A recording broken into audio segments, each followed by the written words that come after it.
बोलिए परम पूज्य गुरुदेव की जय। बोलिए गायत्री माता की जय। आज के आनंद की जय। धर्म की जय हो।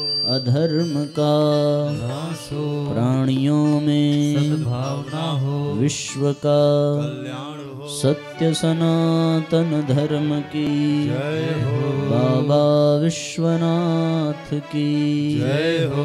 गंगा मैया की जय हो। दोनों हाथ ऊपर उठा करके नमः पार्वती पतये हर हर महादेव।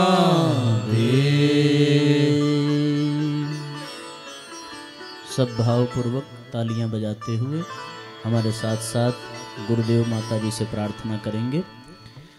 आँखें निहारती हैं गुरुवर डगर तुम्हारी,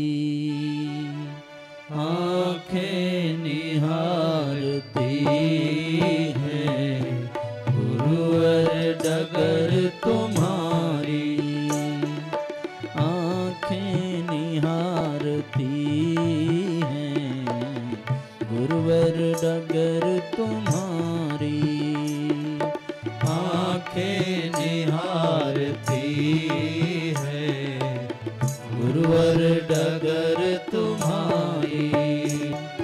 सुनी है आपके बिन, सुनी है आपके बिन मन वेदिका हमारी, आँखें निहारती हैं गुरुवर डगर तुम्हारी, आँखें निहारती हैं गुरुवर डगर तुम्हारी।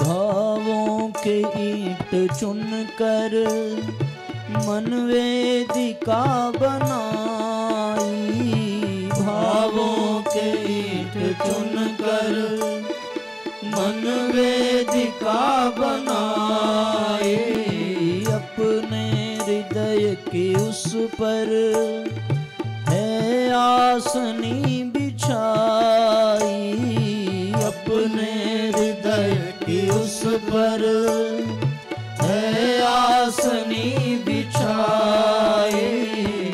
आओ प्रभु हमारे, आओ प्रभु हमारे शिव के स्वरूप धारी, आँखें निहारती हैं गुरुवर डगर तुम्हारी, आँखें निहारती हैं गुरुवर डगर तुम्हारी।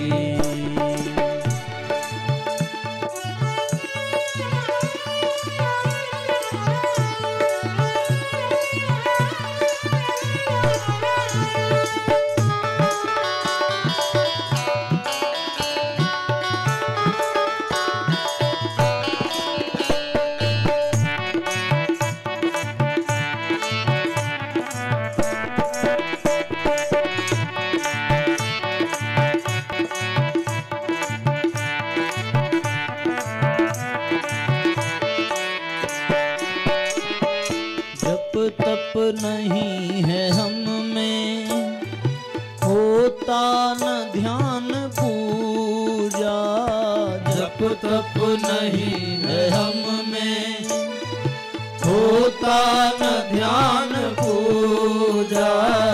नयनों को आप आपके बिन भाए न और दूजा, नैनों को आपके बिन भाए न कोई दूजा। अविलंब आप धारो, अविलंब आप धारो, सुन प्रार्थना हमारी, आंखें निहारती हैं गुरुवर डगर तुम्हारी, आंखें निहारती है गुरुवर डगर तुम्हारी। दोनों हाथ ऊपर उठा करके एक साथ तालियां बजाइए।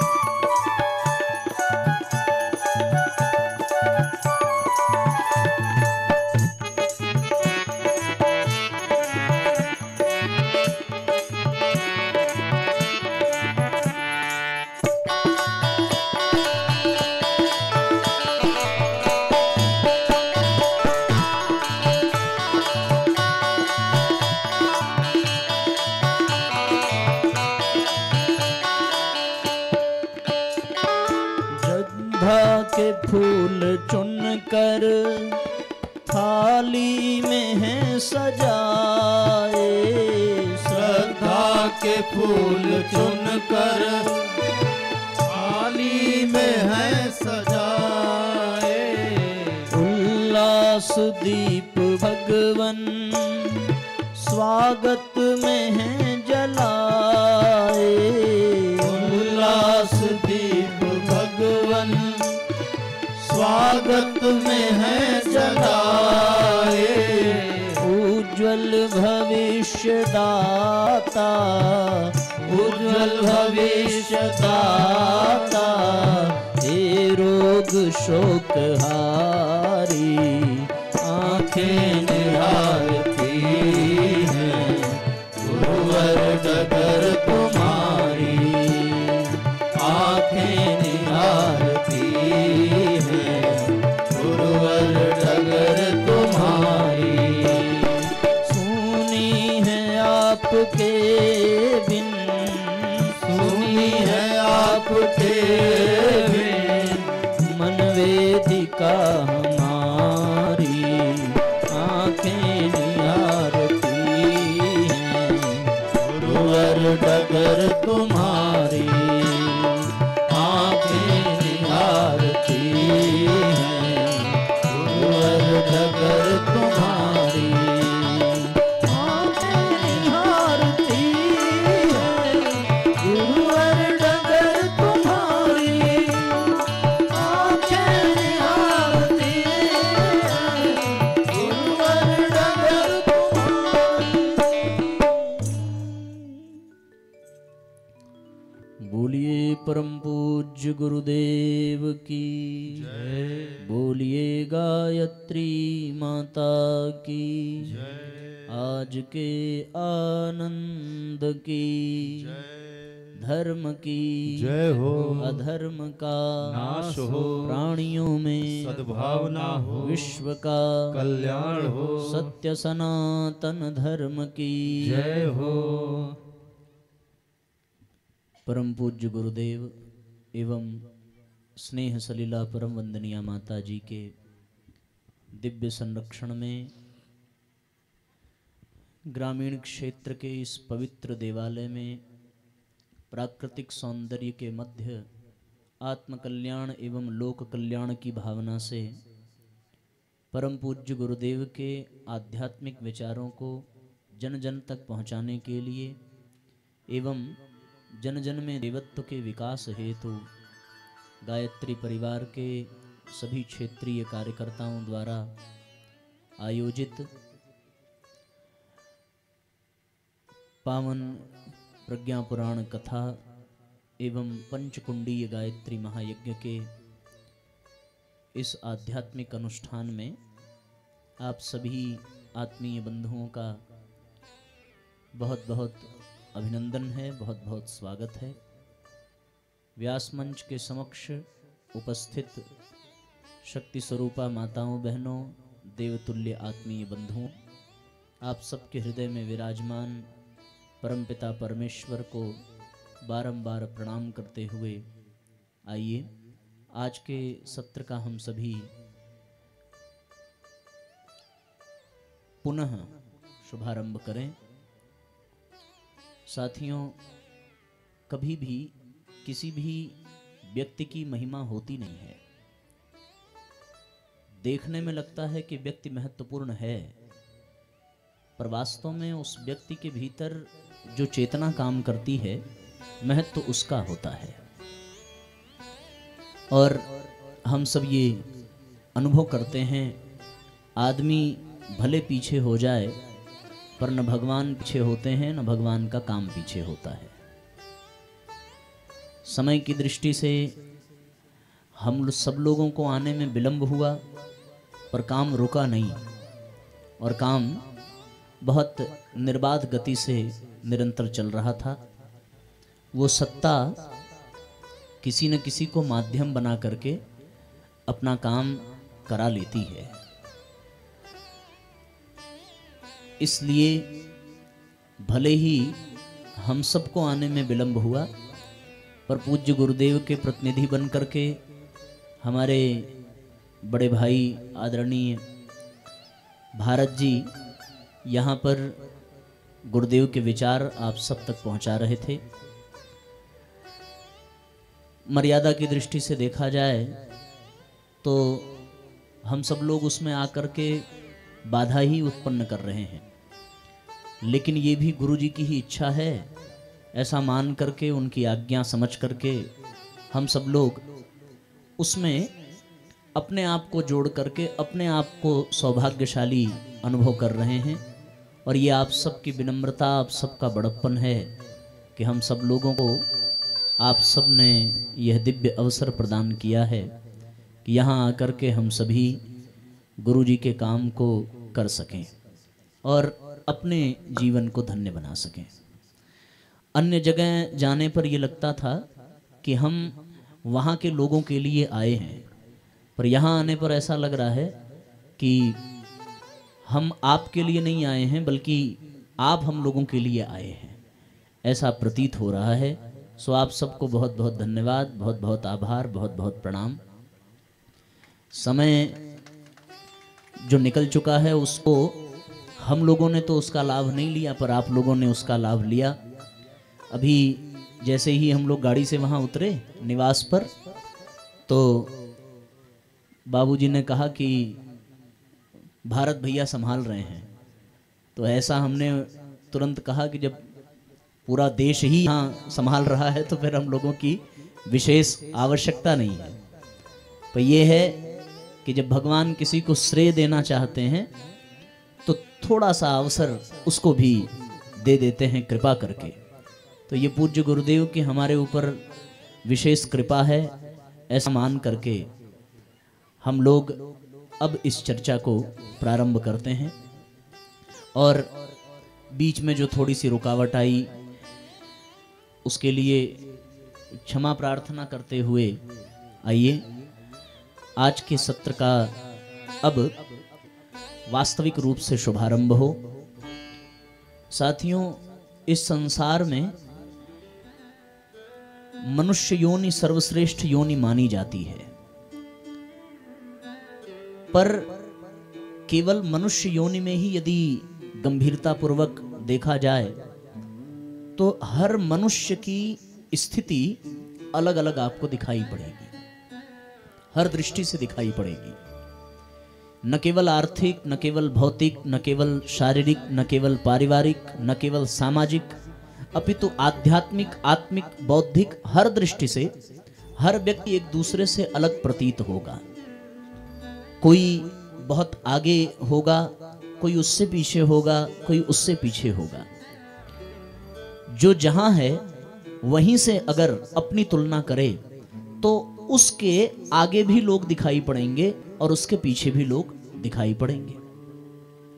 अगर वो बुराई के मार्ग पर होगा तो बुराई के मार्ग पर भी लोग बहुत उससे आगे दिखाई पड़ेंगे, और अच्छाई के मार्ग पर होगा तो अच्छाई के मार्ग पर भी उससे कोई ना कोई आगे अवश्य दिखाई पड़ेगा। अगर कोई व्यक्ति झूठ बोलने वाला हो और वो सोचे कि मुझसे बड़ा झूठ बोलने वाला और कोई नहीं है, तो उससे बड़ा चोरी करने वाला निकल जाएगा। और चोरी करने वाला अगर इस भ्रम में हो कि मुझसे बड़ा चोर कोई नहीं है, तो पता चलेगा कि उससे बड़ा डकैत निकल जाएगा। डकैत अगर सोचे कि मैं ही सबसे बड़ा आतताई हूं, तो डकैत से बड़ा हत्यारा निकल जाएगा। हत्यारा सोचे कि अगर मैं ही हूं, तो उससे भी बड़ा राक्षस और पिशाच निकल जाएगा। इसी प्रकार अच्छाई के रास्ते पर भी आपको अपने से आगे कोई न कोई अवश्य मिलेगा। हर व्यक्ति सोचता है कि मैं सबसे आगे हूं, पर जब वो आगे दृष्टि डालता है तो उसे ये प्रतीत होता है कि नहीं, अभी मुझे कुछ और मेहनत करनी चाहिए। जो थोड़ी बहुत पूजा पाठ जानता होगा, 2-4 मंत्र श्लोक जानता होगा, वो जब अपने आगे देखेगा तो वो जप करने वाले को अपने से आगे पाएगा। जो जप करने में पारंगत होगा वो अपने आगे देखेगा तो वो ध्यान करने वाले को अपने से ज़्यादा ऊंचाई पर पहुंचा हुआ पाएगा।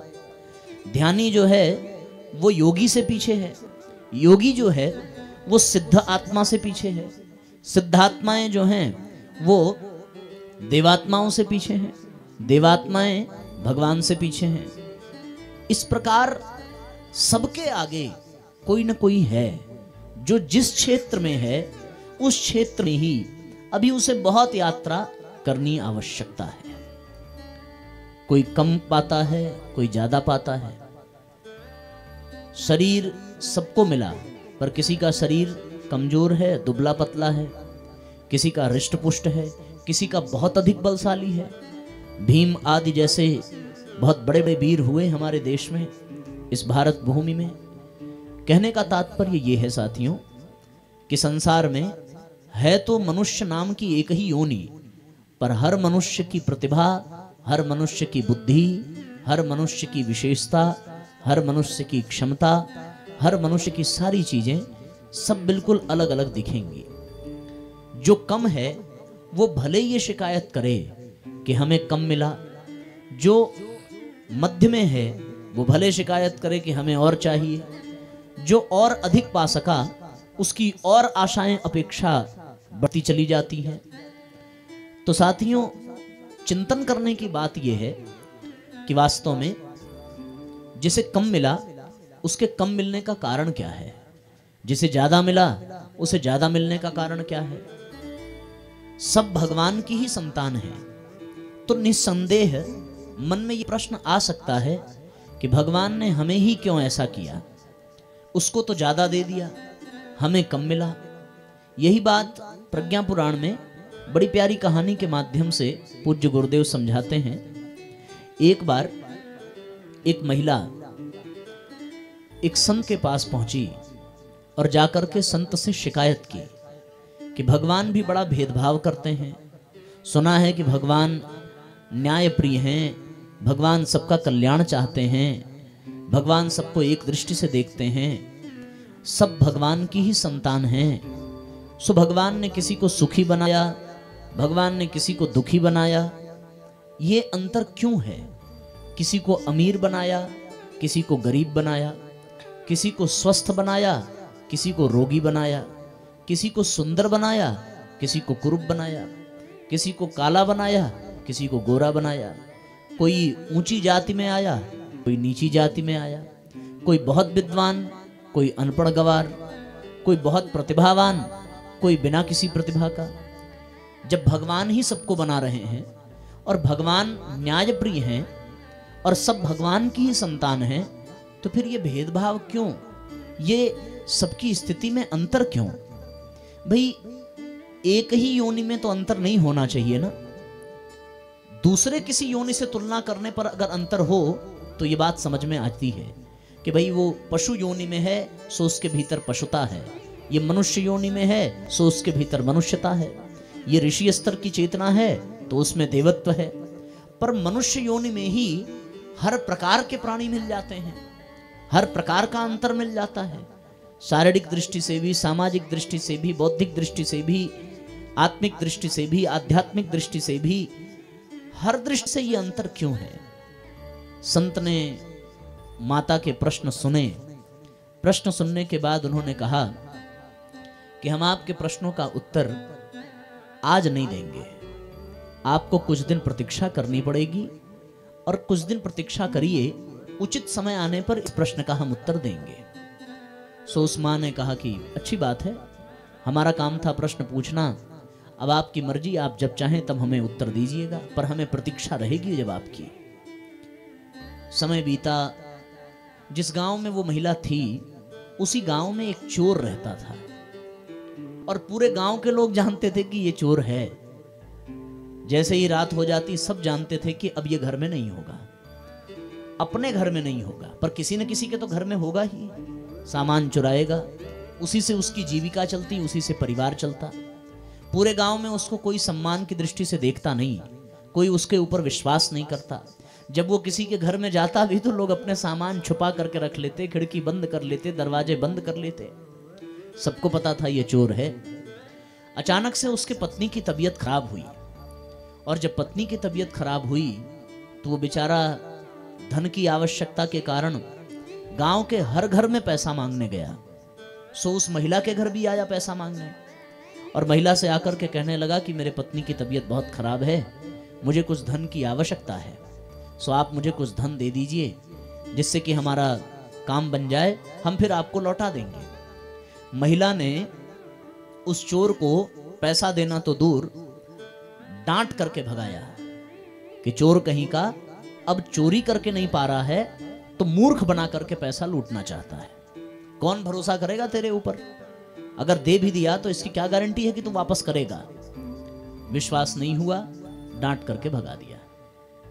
ठीक उसी के एक दिन बाद जिस संत से उस महिला ने प्रश्न पूछा था वो संत भी उस महिला के घर आए और आकर के कहने लगे, माता, हमें समाज के कल्याण के लिए एक आध्यात्मिक अनुष्ठान करना है, बहुत बड़े यज्ञ का आयोजन करना है, सो उसके लिए हमें कुछ धन की आवश्यकता है।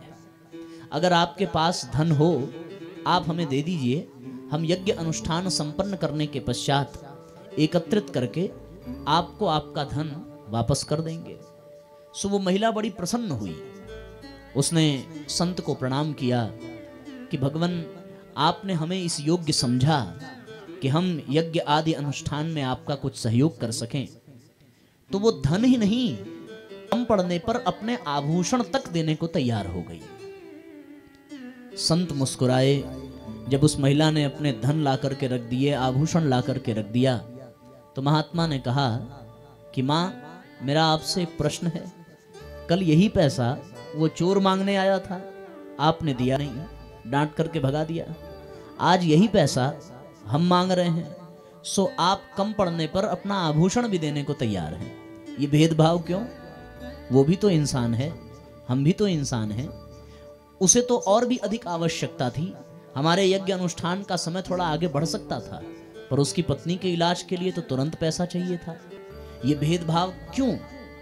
जब ये प्रश्न संत ने किया तो महिला ने तुरंत उत्तर दिया, महाराज कैसी बात करते हैं आप?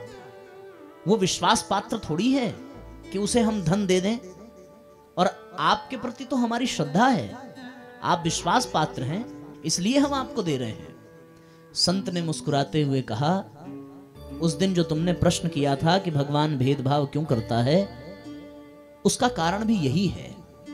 भगवान खैरात में किसी को कुछ नहीं देता, पात्रता देख करके देता है। जिसमें जितनी पात्रता होती है वो बिना मांगे परमात्मा से उतना प्राप्त कर लेता है, और जिसमें पात्रता नहीं होती वो कितना भी कोशिश कर ले, मांगते मांगते नाक रगड़ते रगड़ते मर जाए, मंदिरों में घंटा बजाता रहे, सीढ़ियों पर नाक रगड़ता रहे, भगवान पर फूल चढ़ाता रहे, रोज मिन्नतें करता रहे, उसे कभी मिलने वाला नहीं है। यही भगवान का नियम है। तो जब हम सामान्य व्यक्ति किसी को कुछ देने से पहले उसकी पात्रता, कुपात्रता, योग्यता का विचार कर लेते हैं, तो भगवान तो बहुत श्रेष्ठ है। वो बिना सोचे बिना विचारे कैसे किसी को कुछ दे देगा? विचार करने वाली बात है कि नहीं है? लड़का जवान है, स्वस्थ है, नौकरी करने वाला है, तो हर कोई अपनी बेटी का विवाह उससे करना चाहेगा। अगर उसके स्थान पर कोई बूढ़ा व्यक्ति जिद कर ले कि नहीं हमें आपकी बेटी से विवाह करना है, तो कोई अपनी कन्या को उस बुढ़े को देगा क्या? नहीं देगा। अब वो बुढ़ा पूछे कि भाई विवाह ही तो करना है, हमसे क्यों नहीं कर देते? तो लोग कहेंगे ना तेरे बाल पक गए हैं, चमड़े पर झुर्रियां पड़ गई हैं, शरीर ठीक से काम नहीं करता, ग्लास का पानी हाथ में लेता है तो गनगन गनगन कांपने लगता है, कौन अपनी बेटी देगा? अंतर क्या है? केवल पात्रता का अंतर है, योग्यता का। जिसमें पात्रता होती है, जिसमें योग्यता होती है, उसे मांगना नहीं पड़ता, और जिसमें पात्रता नहीं होती, योग्यता नहीं होती, उसे ही बार बार मांगना पड़ता है। इसलिए साथियों, यदि कोई गरीब है तो इसमें भगवान का कोई दोष नहीं है, और यदि कोई अमीर है तो इसमें भगवान की कोई कृपा भी नहीं है। भगवान ने प्रकृति का, सृष्टि का नियम ही ऐसा बनाया है, जो जितना योग्य होगा, जितना सुपात्र होगा, उसको उतना बिना मांगे मिलेगा। समुद्र से जल लेकर के बादल उड़ते उड़ते हमारे घर के आंगन तक आते हैं और आकर के बरसात करते हैं। आंगन में जितना बड़ा बर्तन रखा होगा उतना ही हमें पानी प्राप्त होगा। लोटा रखा हो तो लोटे भर मिलेगा। बादल का काम बरसना है, आंगन में बरसात होगी और भरपूर बरसात होगी। हम ये कह नहीं सकते कि हमारे घर में कम हुई, उसके घर में ज्यादा हुई। सबके घर में एक समान होती है, पर जिसने जिस पात्र में जल लिया उसको उतना ही मिलेगा। लोटे में लेगा सो लोटे का ही मिलेगा, बाल्टी में लेगा सो लोटे वाले से ज्यादा मिलेगा, और बहुत बड़े गैलन में लेगा तो उसको और ज्यादा मिलेगा। जिसका पात्र जितना बड़ा होगा उसको उतना मिलेगा। केवल बड़ा ही हो ऐसी भी बात नहीं है। बड़ा होने के साथ साथ उस पात्र की प्रामाणिकता भी होनी चाहिए। प्रामाणिकता का तात्पर्य वह ईमानदार हो, वह शुद्ध हो, वो बेईमान ना हो। अगर केवल पात्रता की दृष्टि से मिलता तो बहुतों को मिल जाता, पर भगवान केवल पात्रता ही नहीं बल्कि प्रामाणिकता भी देखता है। एक और उदाहरण याद आता है, भगवान बुद्ध से भी किसी ने एक प्रश्न किया था कि भगवान सबको भेदभाव क्यों करता है? सब भगवान की संतान हैं तो भगवान सबको एक बराबर रखे, एक समान पैसे वाला बनावे। महात्मा बुद्ध ने अपने तरीके से इस प्रश्न का उत्तर दिया था। उन्होंने कहा कि कल तुम अपने यहाँ खीर बनाना, हमें खाने की बड़ी इच्छा है। सो उसने खीर बनाई। महात्मा बुद्ध ने खीर लेने के लिए पात्र आगे बढ़ाया। उस पात्र में जैसे ही उस व्यक्ति ने खीर डालने की सोची तो देखा उसमें पहले से गोबर भरा हुआ था। सो उन्होंने कहा, भगवान इसमें आपको खीर चाहिए, इसमें खीर कैसे दे सकता हूं? इसमें तो पहले से ही गोबर भरा हुआ है। सो जब गोबर भरा है, जब तक ये स्वच्छ नहीं होगा, जब तक ये प्रमाणिक नहीं होगा, तब तक इसमें खीर मिलेगी कैसे? महात्मा बुद्ध ने ये बात उस व्यक्ति को समझाई कि अगर हमने अपने जीवन में गोबर भर रखा है तो फिर भगवान चाह के भी तो नहीं दे सकता। तुम सामान्य व्यक्ति होकर के खीर देने को तैयार नहीं हो। सो भगवान धन दे दे, भगवान ऐश्वर्य दे दे, भगवान शक्ति सामर्थ्य दे दे, भगवान बुद्धि दे दे, किस लिए दे दे? अच्छा, जिसको मिल गया और अगर वो सुपात्र नहीं थे तो पाने के बाद भी वो उससे लाभ नहीं पाए, बल्कि उससे उनका सर्वनाश ही हुआ, है ना? रावण, कुंभकर्ण, कंस, दुर्योधन, भस्मासुर, जितने बड़े बड़े असुर हैं, इन्होंने तप करके बहुत पात्रता विकसित की, बहुत योग्यता विकसित की। सो बड़ी बड़ी रिद्धियों सिद्धियों के स्वामी बन गए। बन तो गए कि नहीं बने? अब भस्मासुर ने तपस्या की और वरदान क्या मिला कि जिसके ऊपर हाथ रखेगा वही भस्म हो जाएगा। सो जैसे ही वरदान पाकर के प्रसन्न हुआ, उसकी दृष्टि माता पार्वती पर गई। भगवान शंकर से वरदान पाया और भगवान शंकर से ही पूछता है कि प्रभु ये कौन है? भगवान ने कहा कि ये हमारी धर्म पत्नी है, देवी पार्वती। अब उसके मन में ऐसा खोट, उसने कहा ये वरदान मिला है कि जिसके सिर पर हाथ रखेंगे वही जल करके राख हो जाएगा। तो जब ये वरदान सत्य है तो शंकर भगवान के ऊपर हाथ रख दिया जाए, यही जल जाएं और इनकी पत्नी को हम अपनी पत्नी बना लेंगे। सो अब भगवान शंकर के ही पीछे पड़ गया, उनको दौड़ा लेता है। अब वो बेचारे डर के भागे, वरदान झूठा हो तो उनकी गरिमा को ठेस लगेगा, सत्य हो जाए तो उनका अस्तित्व ही संकट में आ जाएगा। अब बिना पात्रता के बेचारे उन्होंने वरदान तो दे दिया, भागते फिरे तीनों लोकों में। सो जोर जोर से भगवान विष्णु को पुकारने लगे, प्रभु सहायता करिए। भगवान विष्णु ने कहा, आपसे तो हम परेशान हो गए हैं, आप हैं भोले भाले, जरा सा किसी ने तपस्या क्या कर दी आप प्रसन्न हो जाते हैं। बिना सोचे बिना विचारे आप वरदान दे करके आराम से कैलाश पर बैठ जाते हैं, सांसत हमें झेलनी पड़ती है। रावण को वरदान आपने दिया, वन वन हमको भटकना पड़ा।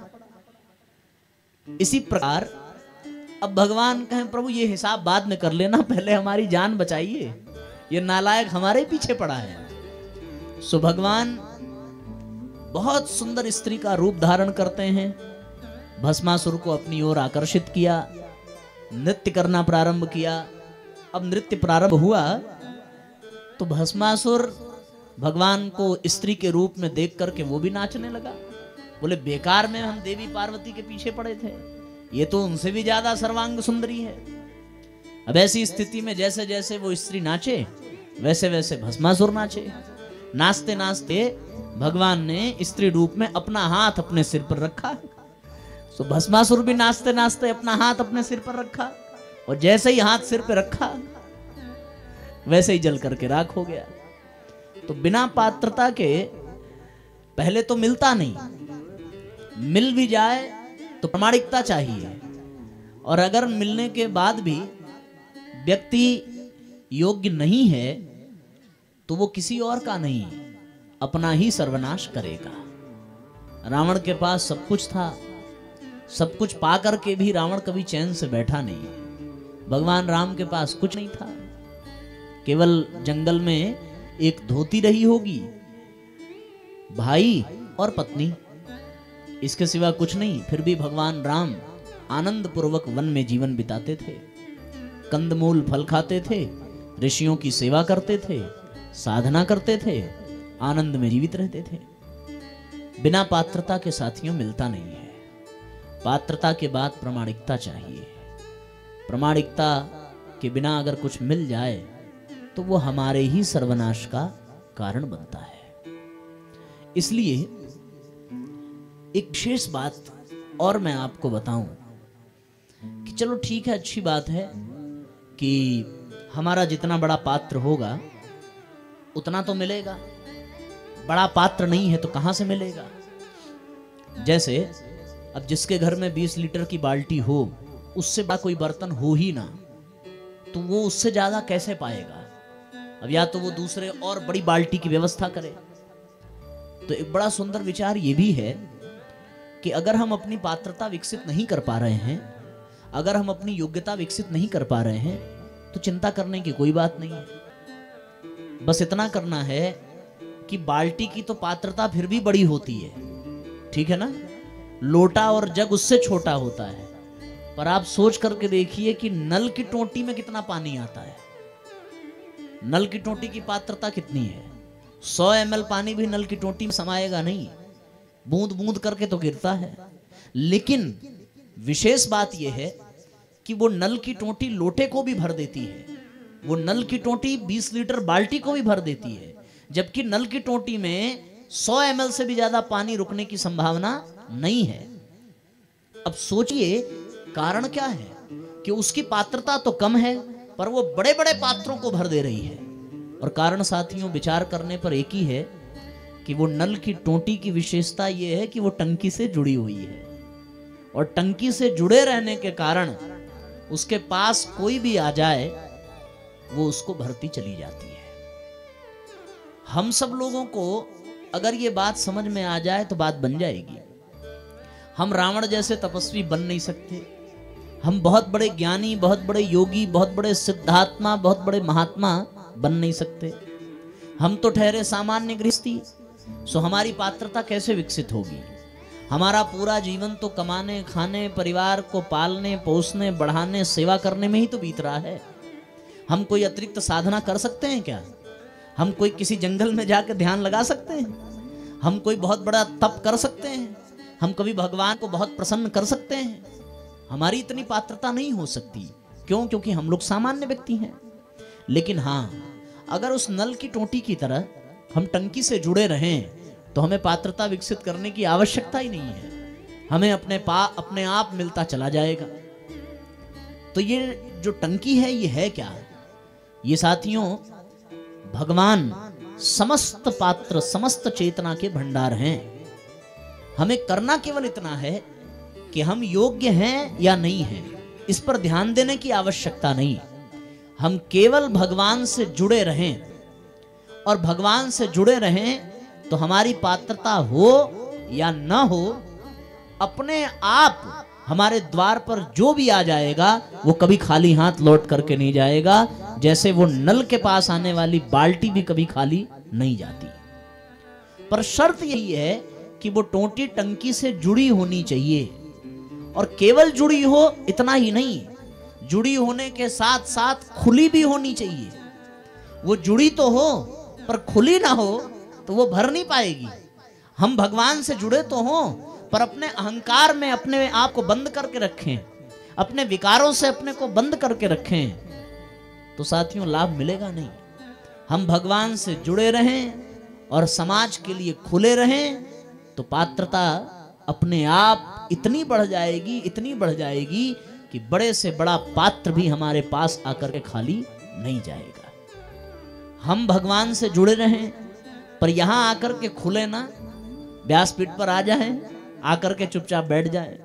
आप लोग प्रतीक्षा करें कि अब बोलेंगे, अब सुनाएंगे, अब गाएंगे, और हम जुड़े तो हैं भगवान से, पर खुले ना, चुपचाप आके बैठे रहें कि हम क्यों बोलने जाएं, हम नहीं बोलेंगे तो फिर ना हम अपना कल्याण कर पाएंगे ना आपका कर पाएंगे। व्यासपीठ की स्थिति यही है, भगवान से जुड़ी है और समाज के लिए खुली है। सुपात्रता हो या न हो, विशेषता हो या न हो, वो सारे समाज का कल्याण करती चली जाती है। हम सब लोगों को ये सूत्र अपने जीवन में धारण करने की आवश्यकता है। नंबर 1, भगवान से जुड़े रहना। नंबर 2, अपने आप को खोल करके रखना, अपने आप को विकारों से बांध करके मत रखना। जब हम खुले रहेंगे तो समाज के कल्याण में हमारा नियोजन होता रहेगा। महात्मा गांधी भगवान से जुड़े रहे और समाज के लिए, देश के लिए खुले रहे। कैसे खुले रहे? उनके पास जो था, जैसे नल की टोंटी के पास जो होता है, वो एक एक बूंद अपना निकाल करके देने को तैयार रहती है। महात्मा गांधी के पास जो था, उन्होंने अपना सब कुछ देश के लिए लगा दिया। परिणाम क्या निकला? परिणाम ये निकला कि हर व्यक्ति राष्ट्रपति भले बन सके, पर साथियों आज तक कोई राष्ट्रपिता नहीं बन पाया।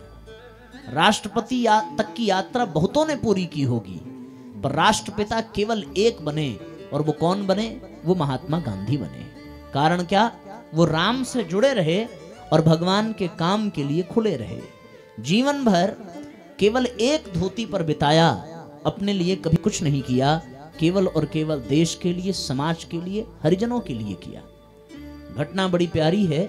भाव संवेदना की गंगोत्री पुस्तक में पूज्य गुरुदेव ने यह उदाहरण दिया है कि महात्मा गांधी जब बैरिस्टर की पढ़ाई पढ़ करके साउथ अफ्रीका से भारत वापस लौटे तो स्टेशन पर उतरे तो उन्होंने एक महिला को जाते हुए देखा।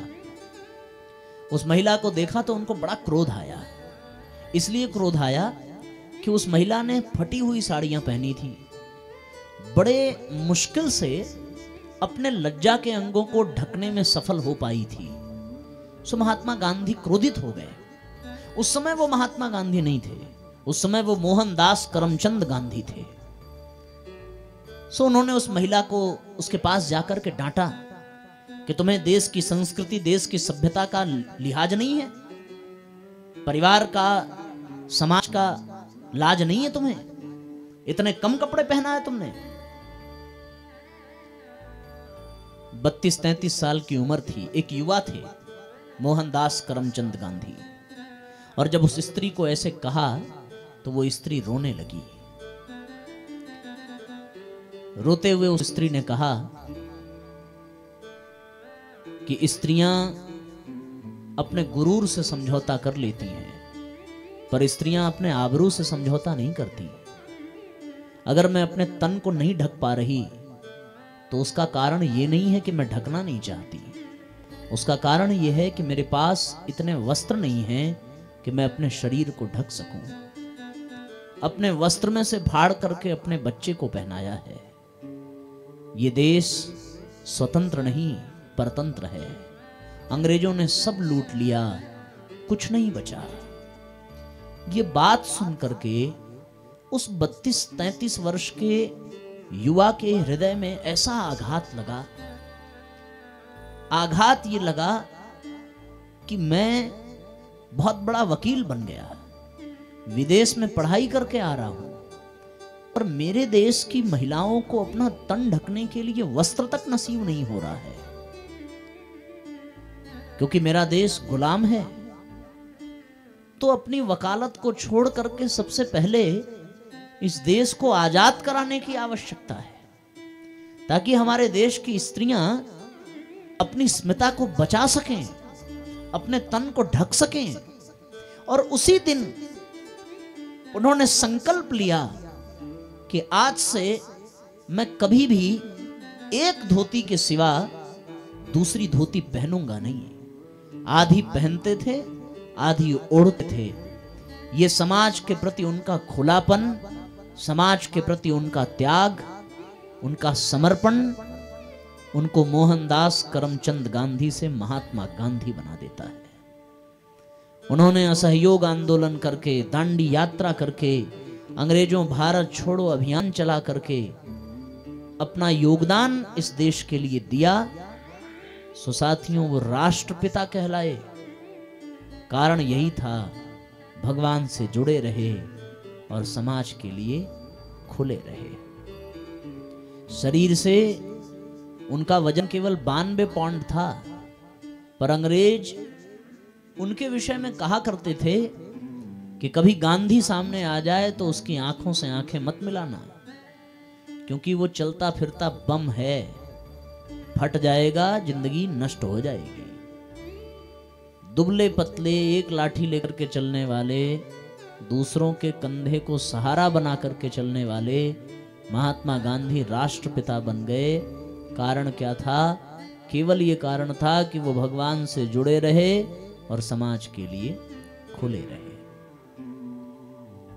ये पात्रता को विकसित करने का साथियों सबसे श्रेष्ठ माध्यम है, सबसे श्रेष्ठ आधार है कि हम भगवान से जुड़े रहें और अपनी पात्रता को विकसित करते रहें। जो भगवान से जुड़ा है, जो भगवान के काम में लगा है, उसकी पात्रता हो या ना हो, पर वो असंभव को भी संभव कर दिखाता है। आप कल्पना करके देखें, भगवान राम जब रावण को युद्ध करने में पराजित करना चाहते हैं, तो रावण से युद्ध करने में भगवान ने सहयोग किसका लिया? किसी राजा का लिया, किसी महाराज का लिया, किसी बहुत बड़े योद्धा का लिया? भगवान ने सहयोग उसका लिया जो एक डाली पर भी चैन से बैठा नहीं है। कौन? उन बंदरों का सहयोग लिया। बंदरों में कौन सी पात्रता? 84 लाख योनियों में सबसे चंचल प्राणी बंदर है। सो ऐसे चंचल प्राणी बंदर से भगवान युद्ध करा रहे हैं। अब जो ये देखे, आज लगता है ना कि हाँ वो बंदर ऐसे थे वैसे थे, पर थे तो बंदर ही। कैसे इतने योग्य हो गए कि रावण को पराजित कर दिया, असुरों का संहार कर दिया। वो असुर जो बंदरों को कीड़े मकोड़ों की तरह मसल करके खा जाने वाले, पर उन बंदरों ने क्या चमत्कार दिखाया। उनमें पात्रता थी राक्षसों को मारने की? नहीं थी। पर परिणाम क्या निकला?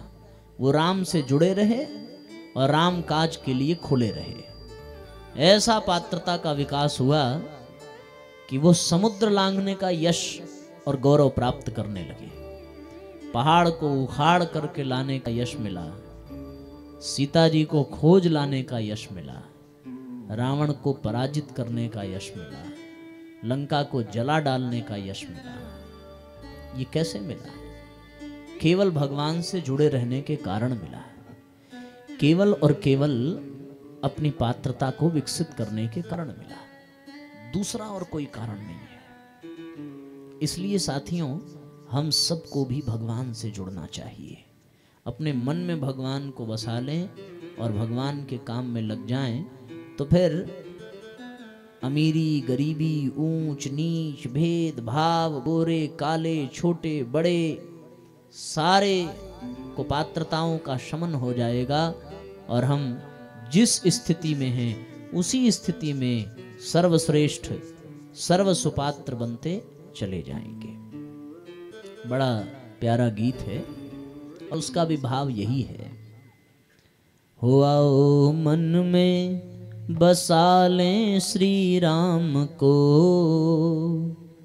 चलो तन से करें प्रभु काम को। पात्रता का विकास ऐसे ही होगा।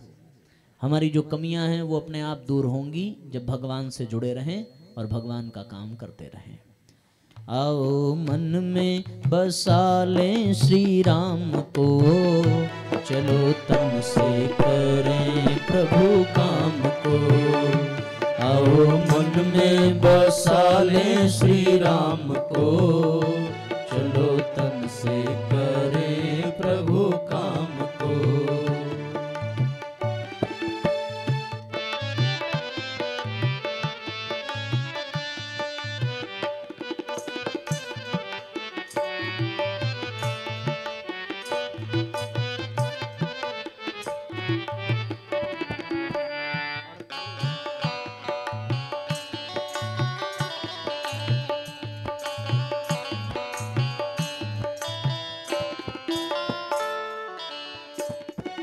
मन में हो ममता की प्यार भरी धारा, मन में हो ममता की प्यार भरी धारा। प्रभु का ही रूप लगे हमें विश्व सारा। प्रभु का ही रूप लगे हमें विश्व सारा। मन में हो ममता की प्यार भरी धारा, प्रभु का ही रूप लगे हमें विश्व सारा। प्रभु का ही रूप लगे हमें विश्व सारा। प्रभु का ही रूप लगे हमें विश्व सारा। आए उसकी ही याद सुबह शाम को, आए उसकी ही याद सुबह शाम को। चलो तन से करें प्रभु काम को, चलो तन से करें प्रभु काम को। आओ मन में बसा लें श्री राम को, आओ मन में बसा लें श्री राम को। चलो तन से करें प्रभु काम को, चलो तन से करें प्रभु काम को।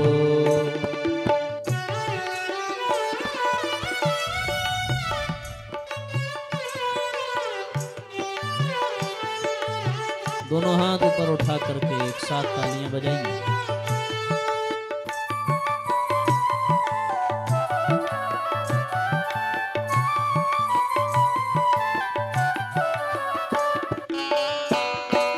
जय हो।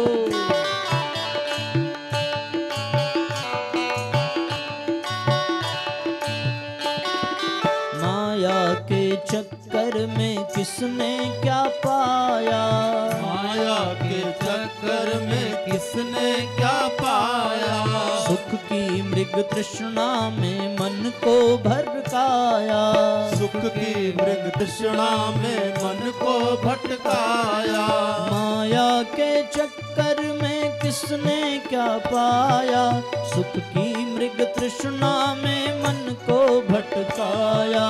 सुख की मृग तृष्णा में मन को भटकाया। अपने रथ पे बिठा ले घन श्याम को, अपने रथ पे बिठा ले घन श्याम को। चलो तन से करें प्रभु काम को, चलो तन से करें प्रभु काम को। आओ मन में बसा लें श्री राम को, आओ मन में बसा लें श्री राम को, चलो तन से करें प्रभु काम को, चलो तन से करें प्रभु काम को। हरि बोल।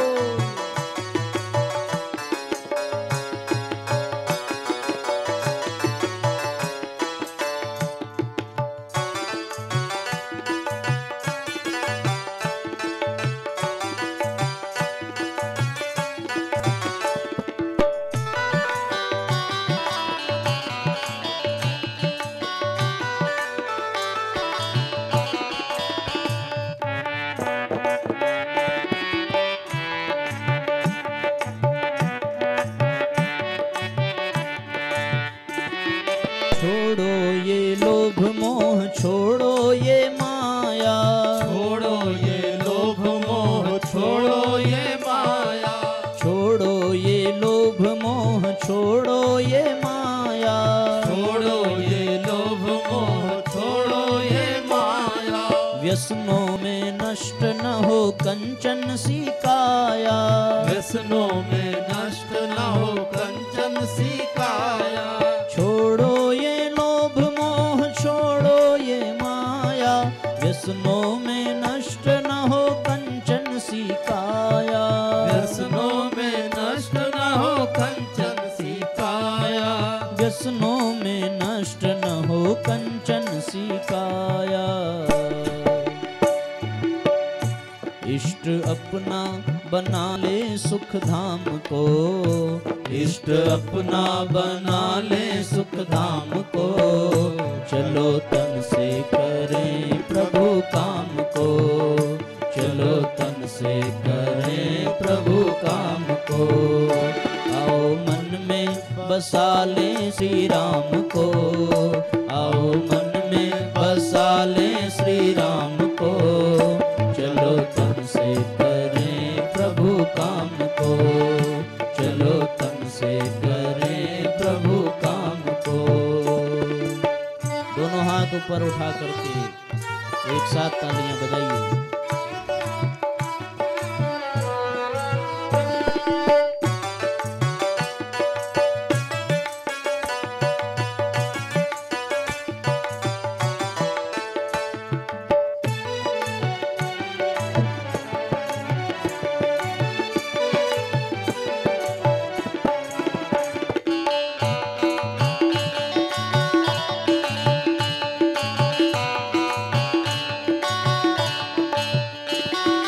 डूब जाए मन अपना प्रभु के अनुराग में, डूब जाए मन अपना प्रभु के अनुराग में, थिरक उठे रोम रोम उसके ही याद में, थिरक उठे रोम रोम उसके ही याद में। डूब जाए मन अपना प्रभु के अनुराग में, थिरक उठे रोम रोम उसके ही राग में, थिरक उठे रोम रोम उसके ही राग में, थिरक उठे रोम रोम उसके ही राग में।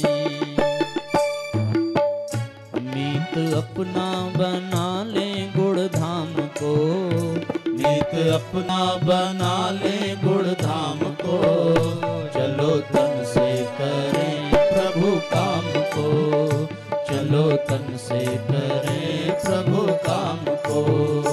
आओ मन में बसा ले श्री राम को, आओ मन में बसा ले श्री राम को, चलो तन से करें प्रभु काम को, चलो तन से करें प्रभु काम को, चलो तन से करें प्रभु काम को, चलो तन से करें प्रभु काम को।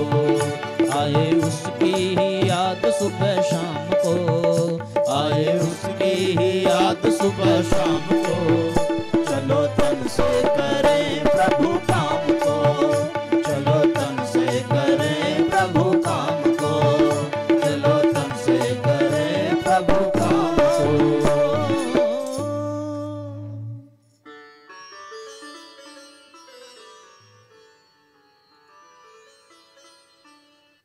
तो साथियों, जो भगवान से जुड़ जाता है और भगवान के काम में लग जाता है, उसमें पात्रता हो या न हो ये महत्व नहीं रखता।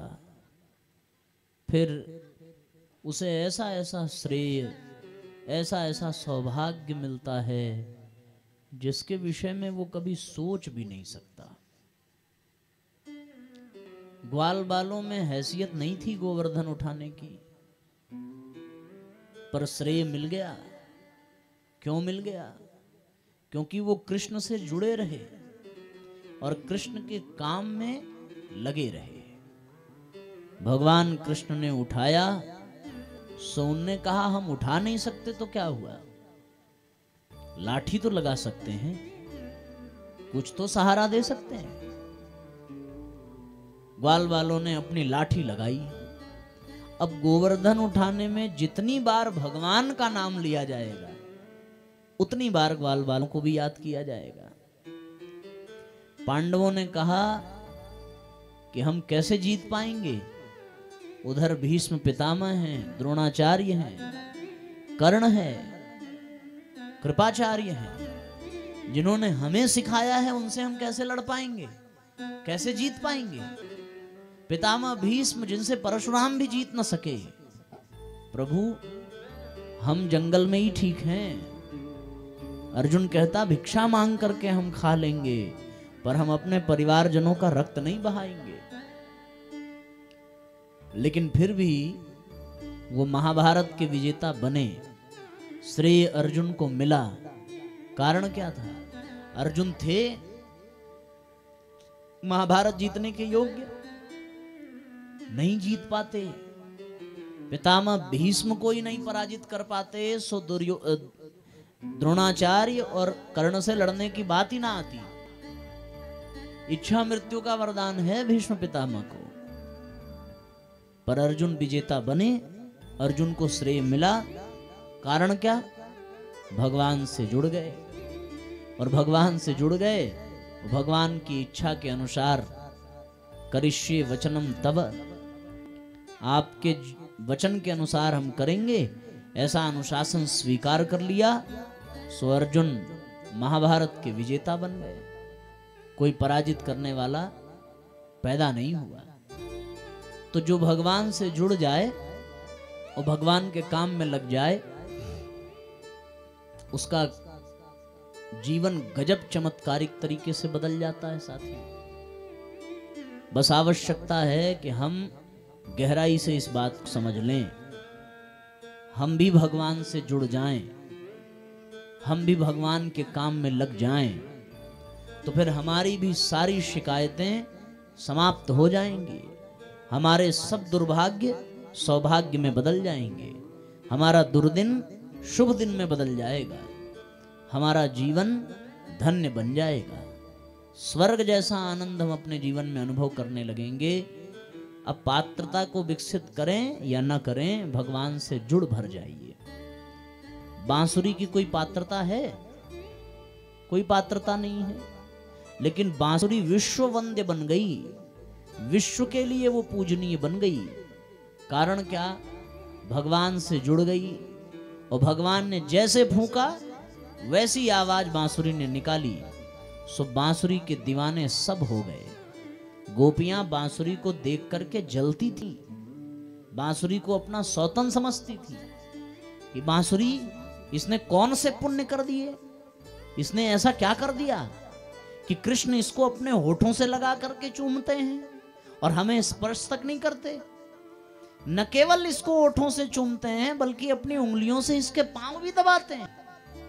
न जाने कौन सा पुण्य किया इस बंसी ने, और कृष्ण को अपने वश में कर लिया। और हम इतना प्रेम करते हैं, माखन का लोंदा लेकर के उसके पीछे पीछे भागते हैं, पर वो मुड़ के देखता नहीं है। ये शिकायत है गोपियों की। सो गोपियां तो बांसुरी को अपनी सौत समझती हैं। ये कलमुही न जाने कहां से आ गई कि कृष्ण इसी में दीवाने हुए रहते हैं, हमारी ओर तो उनका ध्यान ही नहीं जाता। जब ये बांसुरी नहीं थी तो वो हमारे साथ रहते थे, हमारे साथ खेलते थे, हमारी बात सुनते थे, हमारे इशारों पर नाचते थे, छछियावर छाछ पे नाच नचावत, ये सब था। पर जब से ये बंसी आई, जब बंसी आई तो क्यों कृष्ण के पास बनी रह गई? क्योंकि वो एक तो कृष्ण से जुड़ी और दूसरा कृष्ण की बात मानने लगी। तो हम भगवान से जुड़े, वो भगवान की बात माने, बस यही दो सूत्र यदि हमने अपने जीवन में धारण कर लिए साथियों, तो हम सबका जीवन धन्य बन जाएगा। अब प्रश्न ये है, भगवान से जुड़ें कैसे? और अगर जुड़ें तो कौन सा काम करें भगवान का? आदमी आप ये सोचे, भाई कहां गोवर्धन उठ रहा है, हम भी लाठी लेके चलें। कहां समुद्र पर पुल बंध रहा है, हम भी पत्थर उठा लें। क्या करना है? राम राम लिखना है, उठा के फेंकना है।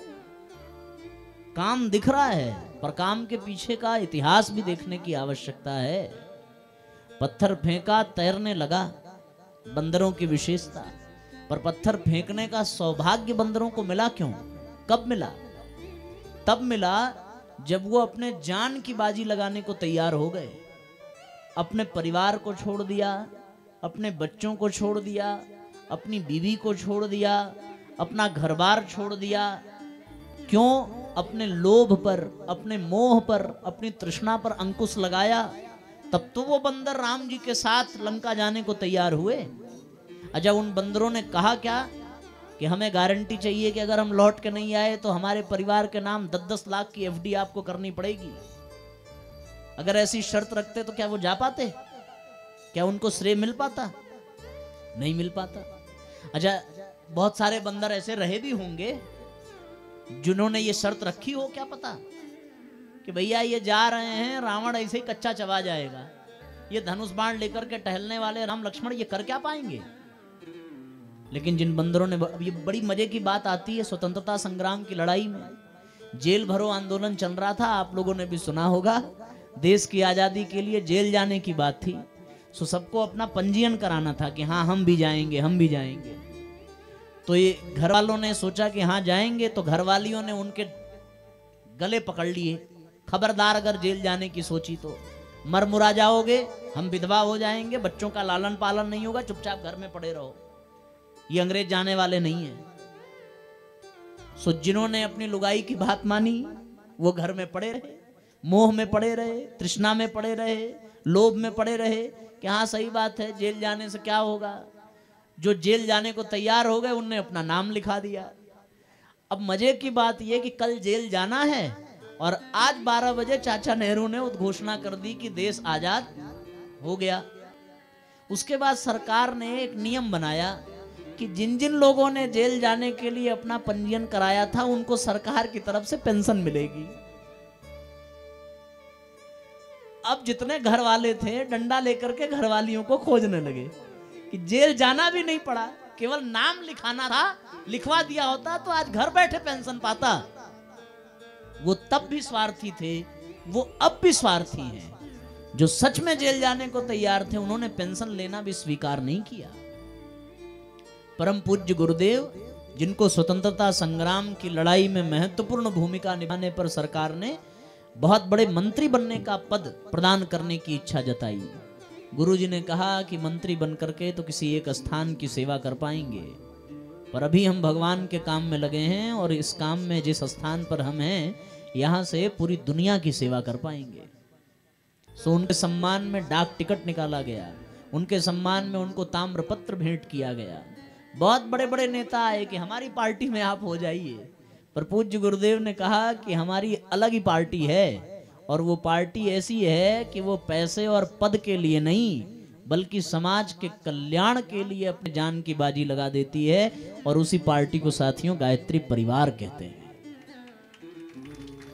ये गायत्री परिवार बनाया पूज्य गुरुदेव ने, जो किसी पद के भूखे नहीं है, जो पैसे के भूखे नहीं है, जो सत्ता के भूखे नहीं है, जो सबसे पीछे वाली पंक्ति में खड़े होकर के काम करने वाले हैं। आदमी को भगवान का काम बताना नहीं पड़ता, उसकी अंतरात्मा बता देती है कि भगवान का काम क्या है। कुछ दिन पहले हम लोग, लगभग 10-15 दिन पहले हमारी कथा उत्तर प्रदेश में ही थी, बहराइच जिले में। वहाँ हम लोग कार्यक्रम में गए तो ऐसे ही कथा चल रही थी, सब लोग बैठ के सुन रहे थे। तो वहाँ एक 76 साल के बुजुर्ग थे, वो बैठ के कथा सुन रहे थे और अचानक से अपनी स्थान से उठे। तो उठता है आदमी तो यहाँ से तो दृष्टि जाती है। तो हमने सोचा कि भाई लगता है ये इनको नहीं अच्छा लग रहा होगा या इनको कहीं काम होगा। सो अब उठे और मेरे आश्चर्य का ठिकाना नहीं रहा। उठ करके उन्होंने किया क्या? उठ करके उन्होंने किया कि जितने लोग अपना जूता चप्पल निकाल के पंडाल में बैठे थे उन सब का जूता चप्पल लेकर के वो एक लाइन से सजाना शुरू कर दिए और 10 मिनट में जितने लोग आए थे सबका जूता चप्पल एक लाइन से लगा दिया। यही है भगवान का काम। आप जहां हैं उस स्थान को सुंदर बनाने में लग जाइए, यही भगवान का काम है। आप जहां हैं उस व्यक्ति को आनंद प्रदान करना सीख लीजिए, यही भगवान का काम है। आप जहां हैं उस जीव को सुख प्रदान करना सीख लीजिए, यही भगवान का काम है। भगवान के जिस स्थान पर आप हैं उसको हरा भरा सुंदर प्रसन्न चित्त कर देने वाला स्थान बना दीजिए, यही भगवान का काम है। धोबी के लिए भगवान का काम, जो कपड़ा आया उसे भगवान का समझ करके धोए। सब्जी बेचने वाले के लिए भगवान का काम कि सब्जी ऐसे बेचे जैसे भगवान को ही दे रहा है। कभी वो बेईमानी कर पाएगा? कभी कोई धोबी गंदे कपड़े वापस कर पाएगा? नहीं कर पाएगा। डॉक्टर के लिए भगवान का काम क्या है? डॉक्टर के लिए भगवान का काम कि वो पेशेंट को ही भगवान समझे और भगवान समझ करके भगवान का इलाज करे। तो कभी वो लापरवाही कर पाएगा? कभी वो गलत दवाइयां दे पाएगा? नहीं दे पाएगा। भगवान का काम यही है। हम जहां हैं, अध्यापक के लिए भगवान का काम, एक भी विद्यार्थी उपेक्षित ना हो, हर विद्यार्थी को सही शिक्षा पहुंचे, हर विद्यार्थी केवल अक्षर ज्ञान न पावे बल्कि वो मूल्य भी जान पाए, वो सिद्धांत और आदर्शों के पथ पर चल पाए। ये अध्यापक के लिए भगवान का काम है। माँ बाप के लिए भगवान का काम कि उनके घर में जो संतान आई है उसे श्रेष्ठ संस्कारवान बना दे, ये भगवान का काम है। इसी को तो भगवान का काम कहेंगे। वकील का काम यह है कि जो अन्यायी है उसको दंड जरूर मिले और जो न्याय पर चल रहा है उसे हर कीमत पर बचाया जाए। वकील के लिए यही भगवान का काम है। सिपाही के लिए भगवान का काम कि वो जहां है वहां कोई गलत न करने पाए। देश की सीमा पर लड़ने वाले सैनिक के लिए भगवान का काम कि देश में कोई आतंकवादी उसके क्षेत्र से घुसने न पावे। बाकी देश की बहुत बड़ी सीमा है पर वो जहां है वहां वो भगवान का काम करे। अपने कार्यों को, अपने उत्तरदायित्व को पूरी निष्ठा, पूरी ईमानदारी से निभाना, यही भगवान का काम है। और ये भगवान का काम आदमी समझ करके तभी कर पाएगा जब वो भगवान से जुड़ेगा। भगवान से जुड़ने के लिए क्या करना पड़ेगा? भगवान से जुड़ने के लिए क्या करना पड़ेगा, ये बड़ा गंभीर प्रश्न है। और इस प्रश्न को यदि आपको जानना है तो आपको एक काम करना पड़ेगा। अगर आप लोग करने को तैयार हो तो हाथ उठाइए, फिर हम बताएं। तैयार हैं आप लोग? सोच लेना भैया। अगर आप जानना चाहते हैं कि भगवान से जुड़ने के लिए क्या करना पड़ेगा तो आपको कल 5 बजे फिर यहां आना पड़ेगा। और जब आप कल 5 बजे आएंगे तब आपको ये पता चलेगा कि भगवान से जुड़ने के लिए क्या करना पड़ेगा। हमने मंच पे प्रारंभ करने से पहले आदरणीय बाबूजी से पूछ लिया था कि भाई कब तक का समय लेना है, क्योंकि हमें ये जानकारी है कि गांव का क्षेत्र है, बहुत विलंब करना ठीक नहीं है, समय से छोड़ना भी आवश्यक है। तो इसलिए जो समय की मर्यादा, समय की सीमा हमें दी गई, उस सीमा को हम स्पर्श कर रहे हैं। उन्होंने 8:30 तक कहा था, 8:30 बज रहा है। हमारे लिए भगवान का काम अब पूरा हो रहा है। अब आपके भगवान के काम करने की जिम्मेवारी है। अभी आपके लिए भगवान का काम क्या होगा? अभी तो आप घर जाइए, विश्राम करिए और सवेरे से आप भगवान के काम में लग जाइए। कौन सा काम करेंगे भगवान के लिए? आपको बस केवल इतना करना है कि जब सवेरे आप यज्ञ में 8 बजे आए तो अकेले मत आइए, 2, 4, 6 लोगों को बुला करके लाइए। आज यही भगवान का काम है आपके लिए। शाम को जब आप 5 बजे कथा सुनने आइए तो आपका कोई मित्र, कोई बंधु, कोई पड़ोसी, कोई रिश्तेदार आसपास का बचने न पाए। मोबाइल में जितने लोगों का फोन नंबर हो सबको फोन कर दीजिए। जो फोन ना उठाए उसको मैसेज कर दीजिए। जो मैसेज ना देखे उसके घर चले जाइए और उसको जा करके ले आइए कि भैया हमारे गांव में 5 बजे ये बताया जाएगा कि भगवान से जुड़ना कैसे है। पूछेंगे क्या करेंगे जुड़ के? बोले श्रेय पाना है, जीवन को धन्य बनाना है तो भगवान से जुड़ना पड़ेगा, भगवान का काम करना पड़ेगा। बस इतना ही आपको करना है। अगर आप ये कर लेंगे तो आपको भी भगवान से जुड़ने और भगवान का काम करने का सौभाग्य मिलेगा। अब आइए हम लोग आरती करें और आज के सत्र को विश्राम दें, और सवेरे का जैसा भी समय होगा यहाँ से सूचना आपको मिलेगी। ऐसी जानकारी है कि कल ये कार्यक्रम संभवतः प्रारंभ हुआ है कलश यात्रा से, और आज सवेरे का सत्र बीता, फिर आज का ये। तो हम लोग बचे हुए 2 दिन 23 और 24 इन 2 दिनों में भावपूर्वक अपनी जिम्मेदारियों को निभाएं। जिनको यज्ञशाला की जिम्मेदारी मिली हो, जिनको तैयारी की जिम्मेदारी मिली हो, आदि आदि जो व्यवस्थाएं देख रहे हो वो अपने अनुसार देखें, उसको संपन्न करें। आइए प्रारंभ करते हैं आरती का क्रम। सब अपने स्थान पर खड़े हो जाएं, भावपूर्वक यहाँ सामने से आ जाइए। ओम भूर्भुवः स्वः तत्सवितुर्वरेण्यं भर्गो देवस्य धीमहि धियो यो नः प्रचोदयात्।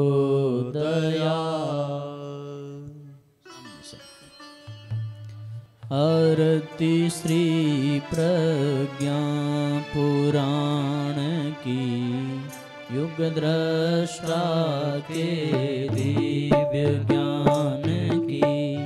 आरती श्री प्रज्ञा पुराण की, युग दृष्टा के दिव्य ज्ञान की। जन पीड़ा से हो संवेदित, हे देवर शिव कल उद्वेलित। युग जिस पीड़ा से है पीड़ित, श्री विष्णु समक्ष निवेदित।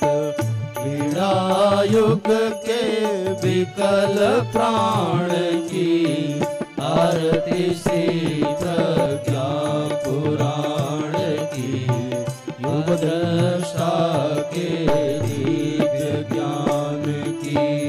दीन दयालु दुखी जन जन है, त्रैतापों से तापित मन है। दूषित हुआ मनुज चिंतन है, विकृत होता जन जीवन है। युक्ति बताएं आप प्राण की, आरती श्री प्रज्ञा पुराण की, युग दृष्टा के दिव्य ज्ञान की। जन श्रद्धा से युक्त पढ़े जो, जीवन में आचरण करे जो। श्रद्धा के सोपान चढ़े वो, दुश्चिंतन से सहज लड़े वो। यह विधि है प्रज्ञावदान की, आरती श्री प्रज्ञा पुराण की, युग दृष्टा के दिव्य ज्ञान। कर्पूर गौरम करुणावतारम, संसार सारम भुजगेन्द्रहारम। सदा वसन्तं हृदयारविन्दे, भवं भवानी सहितं नमामि। त्वमेव माता च पिता त्वमेव, त्वमेव बन्धो च सखा त्वमेव। त्वमेव विद्या द्रविडं त्वमेव, त्वमेव सर्वं मम देव देव। मनोजवं मारुततुल्यवेगं,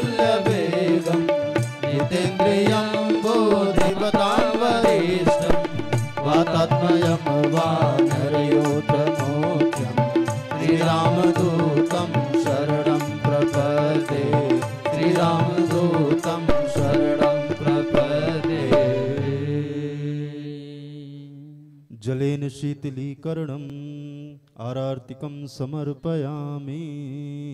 जल से 3 बार आचमन कर दें।